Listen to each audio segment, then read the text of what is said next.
इश्क वाला लव, जितकं young title तितकीच यंग ब्रिगेड ह्या चित्रपटाची गाणी गाणार आहेत. अर्थात केतकी माटेगावकर आणि मंगेश बोरगावकर. एक क्लास गाणं आम्ही नुकतंच ऐकलं. केतकी, तू बऱ्याच म्हणजे चल 1 वर्षांनी तू परत येतेस अगदी फुल फ्लेज गाण्यासाठी. आणि मंगेश, आम्ही तुला अधूनमधून ऐकतो, पण हा डिओ इट्स अ फर्स्ट टाईम. काय सांगाल? इट्स अ बेस्ट फिलिंग की हे गाणं गायला मिळालं आहे. सगळ्यात सुरुवातीला सांगेन की it's a sad romantic song, परतून येशील ना. आणि याचं म्युझिक अविनाश विश्वजित दादा दोघांनी अप्रतिम म्युझिक केलं आहे. गुरु ठाकूरचे अप्रतिम शब्द आहेत. रेणू पूर्ण वेळ ॲज अ डिरेक्टरसोबत होती. सो ही पूर्ण प्रोसेस आहे. जेव्हा आम्ही रेकॉर्डिंग स्टुडिओत गेलो आणि मला कळलं केतकी गाते, तिला कळलं मी गातो आहे, लाईक येस नाव आता आपण हे गाणं येस आता मजा येणार आहे. आणि आपण हे गाणं सुपरबली गाऊयात. जे काय आपल्याला बेस्ट देता येईल ते देऊयात. आणि गाणं एवढं सुंदर होतं म्युझिकली, एका गायकाला चॅलेंजिंग होतं की येस तुम्हाला हे गाणं त्या पद्धतीने गायचं, त्या फिलिंग्सनी गायचं.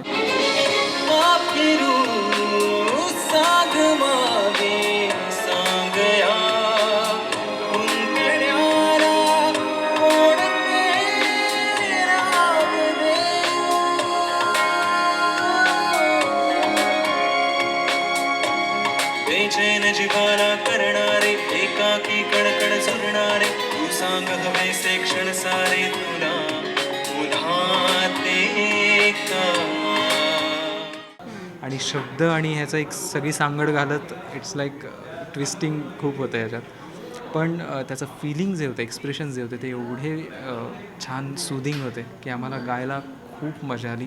आणि it's one of the best song मी गायलं आहे. आय थिंक केतकीनी पण गायला असेल. आणि अविनाश दादा विश्वजित दादांकडे मी दोघांनी फर्स्ट टाईम गायलं आहे. सो खूप छान फिलिंग होतं, मजा आली.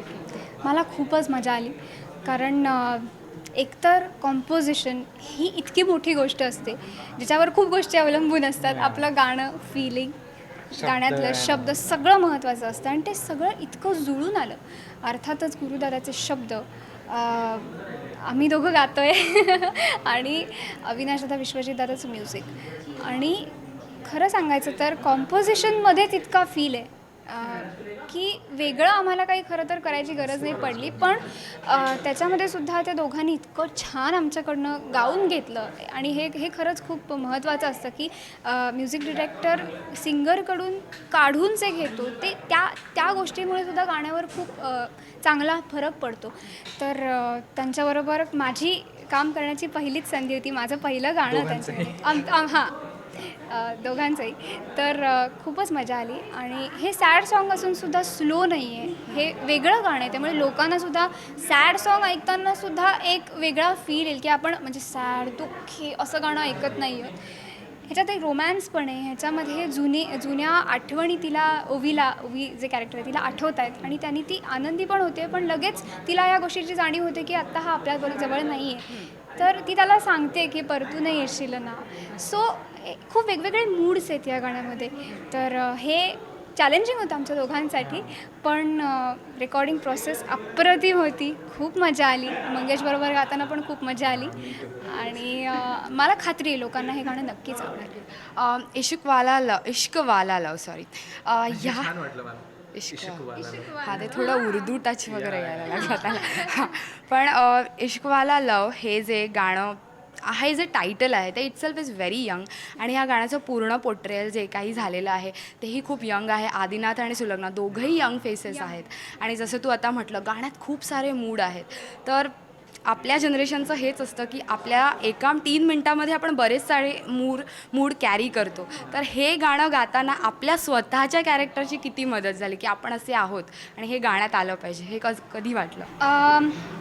खरंच खूप छान प्रश्न आहे, कारण आपला स्वभाव हा सुद्धा खूप मॅटर करत असतो.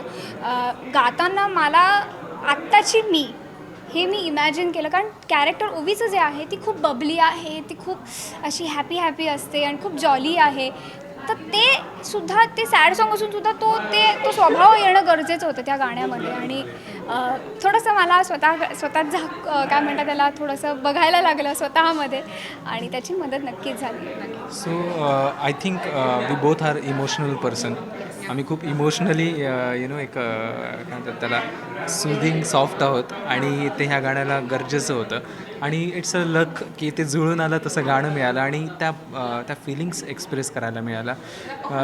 सॅड सॉन्ग असतं मोस्टली तेव्हा तुम्हाला थोडा कॅज्युअली अप्रोच नाही घेऊन चालत बिकॉज ते फिल्मला ते पुढे घेऊन जात असतं. त्यातली खूप महत्त्वाची मोमेंट असते. सो त्याचा जसं तू सांगितलंस की स्वभाव किती कामाला आला. सो खूप मोठी गोष्ट आहे. खूप कामाला आला आम्हाला दोघांना हा स्वभाव आणि त्याचा एक फील त्या गाण्यात आम्हाला देता आला. सो त्यामुळे तुम्ही जसे आहात तसे तुम्ही गाता त्यात तुम्ही तशा फिलिंग्स देता आणि ह्या गाण्यात ते झालं. एक फायनल क्वेश्चन असा की जेव्हा हे गाणं गात होतात तुम्ही दोघं तेव्हा अर्थात अविनाश विश्वजितने तुम्हाला एखादं कंपोजिशन सांगितलं की हे असं आलं पाहिजे, पण कुठे तुम्हाला असं वाटलं का इकडे ही हरकत मी माझ्या तऱ्हेने छान घेऊ शकेल, असं कधी झालं का? कारण स्वतःचं हक्काचं गाणं असं आय थिंक या ऑफकोर्स म्हणजे as a creative person creative team प्रत्येक जणांचे इनपुट्स येत असतात. गिव्ह अँड टेक चालू असतं. तेव्हा भरपूरदा विश्वजित दादा टेकला होता तेव्हा त्याने सांगितलं रिलॅक्स हो, तुला जे वाटतं ना ते थोडं दे, नक्कीच दे. सो हे एका आयडियल म्युझिक डिरेक्टरचं हे लक्षण आहे. आय थिंक ते आम्हाला स्वतः इन्व्हॉल्व करून घेतात आणि ॲज अ क्रिएटिव्ह पर्सन तुम्हाला नक्की काही गोष्टी सुचत असतात, काही अप्लाय होतात, काही नाही होत. सो हा खूप महत्त्वाचा भाग होता की आम्ही पण आमचं एक जे फील आहे तो देऊ शकलो ह्या फील. मलाही असंच वाटतं आणि मुख्य म्हणजे कुठलाही आपला बेस्ट परफॉर्मन्स देताना प्रेशर हे नको असतं, नाही तर जे असतं ते पण जातं. माझा अनुभव असा होता अविनाशदा विश्वजित दादाच्या बाबतीत की त्यांचं प्रेशर कधीच नव्हतं. आम्हाला दोघांनाही आम्ही प्रेशर खाली गात नव्हतो अजिबात. आम्ही खूप धमाल मजा मस्करी चालली होती, छान. हां, अर्थातच गाण्याचा सिरियसनेस होता, सोबत सेल्फीज होते आणि हो आणि खूप मजा आली. आणि मुख्य म्हणजे असं नाही आहे की नाही आता ही माझी कॉम्पोजिशन अशी आहे मग तू ही अशीच गायली पाहिजे, हा फील असताच दिला पाहिजे, तर नाही. थोडंसं फ्री जर केलं ना तर आपण जास्ती 20% त्याच्यात ॲड केल्यानंतर ते खूप सुंदर वाटतं. त्यामुळे त्यांनी ती मुभा आम्हाला दिली. नक्कीच. All the best for the movie आणि गाणं अगदी सुपरहिट होईल अशी आमची इच्छा आणि नक्कीच ते होणार आहे. सो केतकी आणि मंगेश आहे, so it's gonna be happen. Thank you so much and all the best. Thank you so much. स्पर्शामधले सुख सारे